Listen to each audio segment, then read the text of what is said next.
We got part 2 of the torque wrench challenge, and we changed a couple variables. We put a little friction tape on the end of the socket. We dropped to a 1/4 inch drive that'll pick us lower reads. And we're gonna do it on a flat surface, so it is testing purely grip. We also reduced it from a 29mm socket to a 3/4 plug socket. Your sons do it?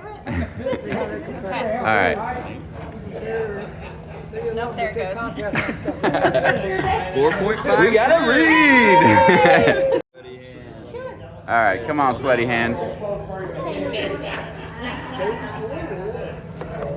6.61. Yeah, an improvement.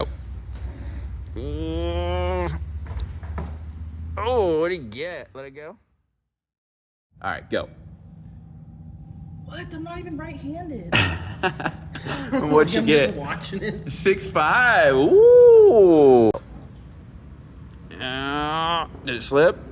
It's slipping. Let it go. Aww.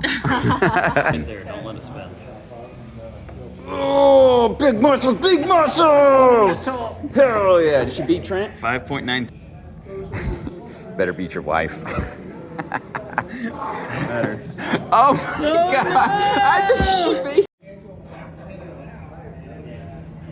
Good, that was good. 8.85. Even better. Ooh, what do you get? 7.44. You got? Ooh, and let it go.